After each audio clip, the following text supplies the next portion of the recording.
Palmeiras vence o São Paulo e o Botafogo goleia o Flamengo. É isso mesmo que você está vendo no título do vídeo. E é nisso que falaremos do vídeo de hoje.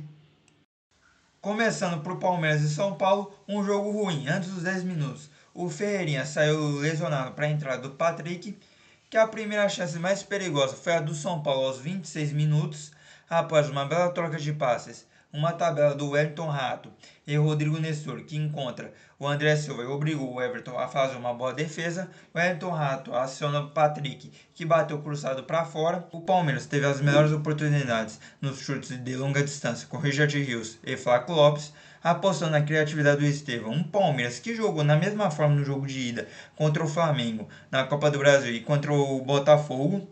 Não tem uma triangulação. É que o São Paulo respeita o Palmeiras no segundo tempo, logo no começo, após bela jogada de Richard Rios. Ele cruza, bate e rebate na área e a bola sobra para o Zé Rafael, que bate, a bola desvia no Estevão e o Flaco Lopes completa para abrir o placar para o Palmeiras. Aí o São Paulo colocou a cavalaria, colocou o Luciano no lugar do Michel Araújo e o Lucas Moura no lugar do Moreira. E aí aconteceu o pior lance do jogo. O Patrick foi disputar uma bola no alto com o Estevão e acabou caindo de cabeça, ficando desacordado, mas o jogador saiu do local consciente e foi para o hospital. E depois dessa parada, o São Paulo voltou melhor. Bela jogada de Lucas, deixou dois para trás, acionou o Wellington Rato, que acertou a rede pelo lado de fora. Lançamento de Arboleda, Lázaro fura, o Ferrarese cruza e o André Silva rola para trás para o Luciano fazer o gol de empate do São Paulo. O Palmeiras colocou o Felipe Anderson no lugar do Estevão e até chegou a marcar o segundo gol. O Felipe Anderson ganha do Alan Franco e cruza. O Lázaro faz o segundo gol. E quase eu nunca critiquei porque o gol foi anulado pelo VAR por 2 anos. Uma, porque a falta não existiu. E outra, que seria por interferência do Flaco Lopes, que estava impedido e não interferiu na jogada. Falha do goleiro Rafael, por sinal, gol anulado por uma arbitragem perdida. E olha que o Klaus é um dos melhores árbitros do país. E os caras deitaram um nele. Foi o Lex Luthor dando uma surra no questão. Sabe? Mesma questão do jogo Fluminense e Grêmio, porque quando é o jogo de times estrangeiros, os árbitros brasileiros deixam o jogo rolar. E aqui quase sempre travou o jogo. No jogo de hoje não dá pra dizer que foi truncado, porque os caras não sabem truncar, que o jogo foi ruim mesmo. Uma arbitragem que parou o jogo. E a final dos Jogos Olímpicos foi com o árbitro brasileiro, com o Ramon Abachavel, que aqui é um abatimento, porque os árbitros brasileiros, quando vai apitar o jogo de estrangeiros, falta a personalidade de parar o jogo. O Jababi vai enrabar o japonês, te sugiro que me mame. A goleira da Espanha, catavento, desde a arbitragem brasileira. Falando em Jogos Olímpicos, os acréscimos eram para ter sido 11 no primeiro tempo, porque o jogo ficou muito parado em 20 no segundo. Com a lesão do Patrick, revisão do VAR e substituições. O Luciano tomou o segundo amarelo por falta do Felipe Anderson. Já havia recebido um por ter dado uma voadora na bandeirinha de escanteio na comemoração do gol do São Paulo, que eu sou contra, mas aí tomou um amarelo.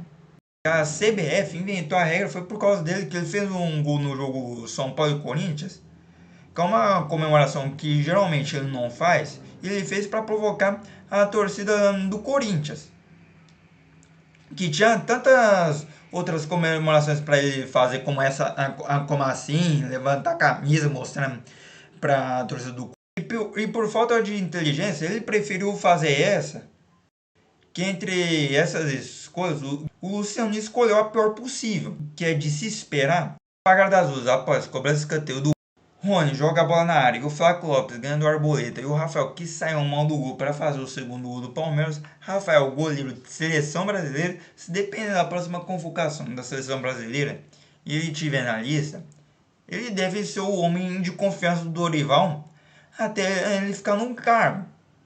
Ah, mas ele é um terceiro goleiro. Pô, tudo bem. Na primeira convocação, tudo bem. Segunda, agora a terceira. Pô, o goleiro precisa ter a noção que se eu falhar, tem outro incomodando que vai pegar minha vaga. E a seleção brasileira não tem uma nova safra de goleiros muito boa. Que hoje se vende muitos pontos zagueiros, mais especificamente de goleiro. O Alisson, apesar de ser um bom goleiro, na Copa, todas as bolas que foi no gol, ele levou o gol. O Ederson, que é melhor que os dois, que os três na verdade, e teve jornalistas dizendo: nós não precisamos mais do Alisson e do Ederson, nós temos o Bento. Pô, o Bento foi jogar lá no Al Shabab.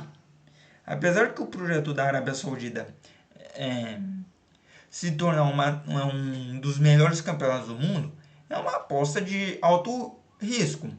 Ele foi lá se esconder na Arábia. O Carlos Miguel,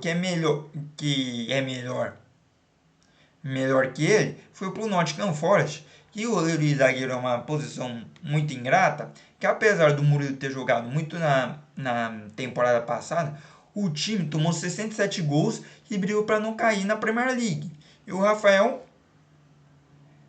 que é um bom goleiro, mas no momento não merece ser convocado para a seleção brasileira. E o Palmeiras, se jogar do jeito que jogou hoje, contra o Botafogo empolgado após golear o Flamengo, cai fora ainda no primeiro tempo. E sobre Botafogo e Flamengo, logo no começo do jogo, Marlon Freitas levantou a bola na área e o Matheus Ponte de cabeça abriu o placar para o Botafogo. O Matheus Ponte fez a infiltração nas costas da defesa do Flamengo. O Botafogo seguiu levando perigo nos chutes de Marlon Freitas e Gregory. O Flamengo, além de começar o jogo atrás do placar, ainda perdeu o Arrascaeta, melhor jogador do time, lesionado. O Flamengo achou um empate em uma enfiada de bola do Léo Ortiz para o Bruno Henrique. E aí a qualidade do Bruno Henrique, que encobriu o goleiro John para empatar o jogo para o Flamengo. E aí o Flamengo começou a equilibrar a partida. Ayrton Lucas mandou para fora. O Léo Ortiz, que encontra o Carlinhos e isolou. No segundo tempo, Almada chuta a bola. A bola bate no Léo Ortiz, Davi Luiz e Fabrício Bruno e sobra para o Igor Jesus fazer o segundo gol do Botafogo. Chute de Almada e o Rossi fez a defesa.